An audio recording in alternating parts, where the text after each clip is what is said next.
Hi, people. So, you may have noticed that I'm not in my bedroom. And the light's going wibbly wobbly. Why is the light going wibbly wobbly? There's a technical answer for that. I don't want a technical answer. In the background, you shall hear my special guest appearance. Right, so we're going to have to deal with the wibbly wobbly. So I apologise. Anyway, what we're going to start with is questions, because loads of people have been messaging me questions. So I'm going to answer them now, and then hopefully they'll watch it. If not, I'll message them and tell them to watch it.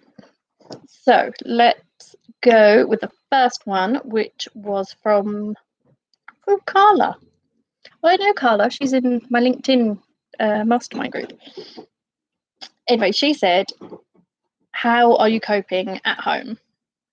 And the answer is not very well at all.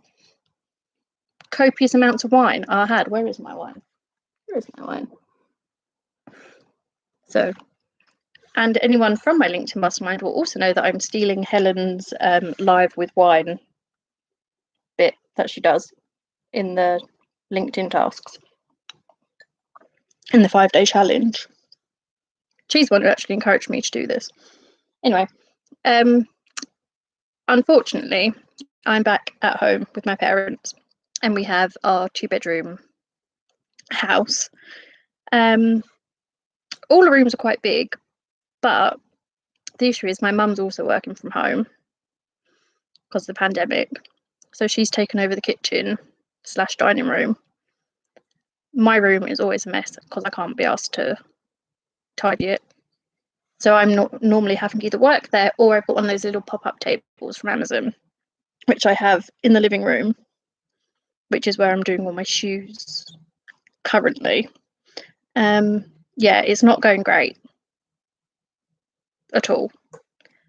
But oh no, there's a new variant. I was about to say, oh yeah, but it might go down. But no, there's another variant, a third variant. So I don't know how we're going to cope with that. The only thing I can say is that I keep my doors open to the garden a lot to get fresh air, because that sort of helps. But if anyone's got any better suggestions of coping with parents and trying to run a business, then do let me know. I don't think the list is very long for that. Second question, which is from Louise again. I used to work with her at Beaumont Business Centre in my first job when I was like 19. And she said, how am I paying for all my marketing? And the answer is I'm not paying for it at all. I tried once promoting an ad on Facebook. It was pointless, because unless you have stupid amounts of money to throw at it, you're never going to get anywhere anytime fast. So I'm just posting pictures and these videos and things to try and go the slower route, but hopefully more sustainable route than throwing loads of money, running out of money, then not being able to do any advertising at all. It will sort of defeat the object of spending all the money that you did in the first place. So I'm not paying for it, is the answer, simple answer. Louise also had a follow-up question, which was, how am I supporting myself, like financially? That's why I'm living at home, is one way. The other way is that I'm debating, because today I actually had a job interview today, and I'm debating going, it's a marketing role like my old one, so that would be good, because obviously that would finance me doing the things I want to do with my business, but I will be working 9 to 6 and then having to do all my marketing and everything in the evening, which with my mental health and stuff, I can't see going very well. So this might have to take a back seat, which I don't really want to do because I've been really pushing it. So then it sort of feels a bit like, oh, I've wasted all my time trying to push my business, and now I'm not going to be able to like post regularly and consistently show up, which is what we're supposed to do, or what we're taught to do. And that will lead in, that quite nicely actually, leads in to another question, which comes from Abigail, who said, why have you done a crowdfunding page?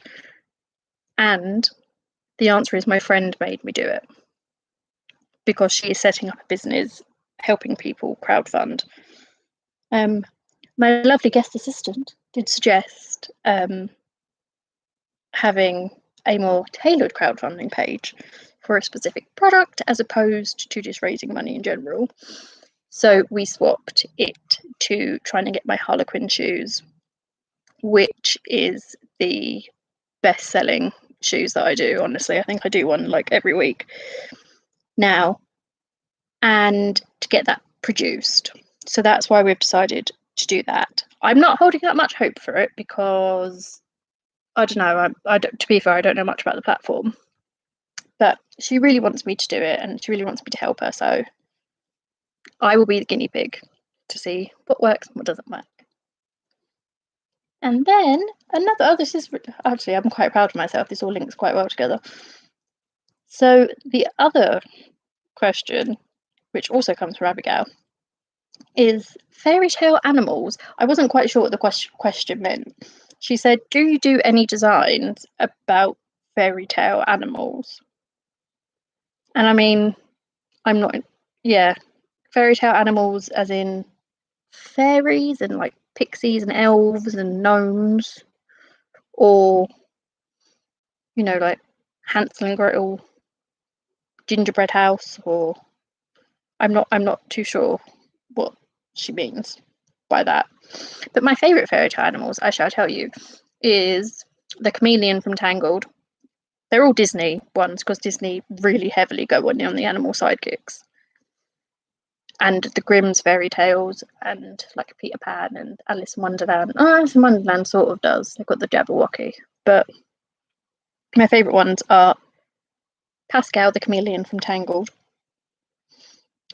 And that's actually probably my favourite one.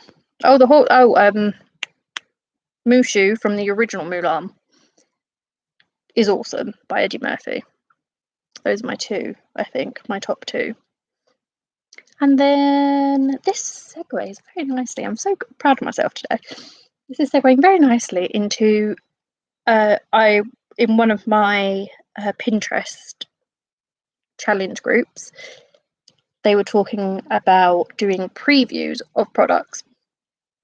So anyone who's got me on social media will see everything that I've been posting about launching, about my first pair of flat loafers, which I'm going live tomorrow on my website, which is my 101 Dalmatians / Cruella de Vil shoes. I'm not sure which way I'm going to brand it, as 101 Dalmatians or Cruella de Vil.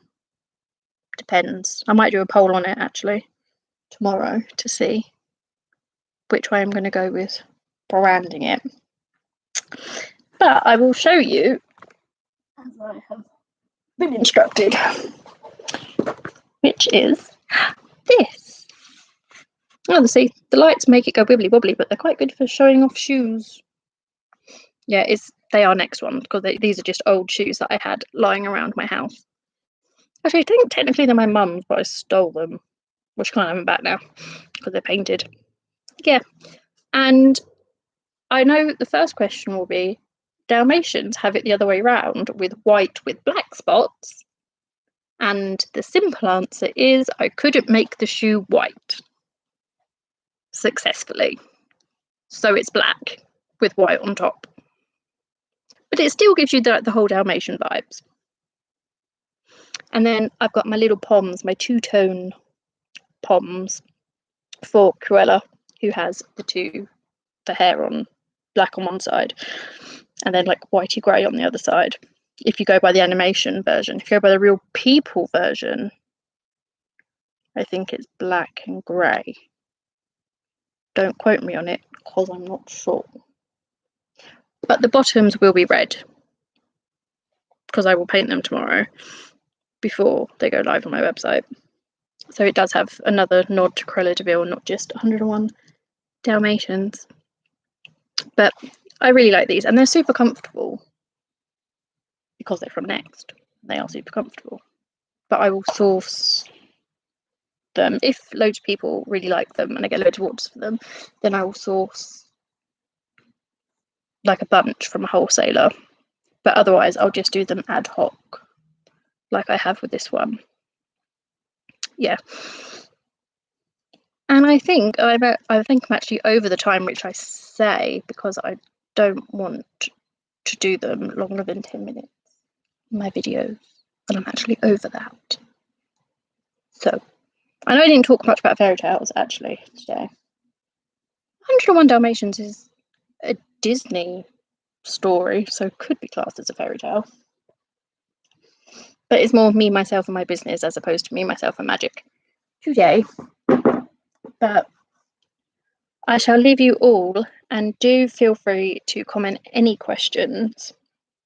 Honestly, don't worry about people judging you because I get judged all the time, and most of the time I'm pretty good at dealing with it. Not all the time, but don't worry. And if anyone says anything, then I'll just like bar them or delete them or something. I don't know. Yeah. So thank you if you watch it, but thanks. And I will see you next week, Wednesday. But it won't be at 6 o'clock, it'll be at 6:30 because I'm looking after Grandma. Yeah. Ta-da! Ended.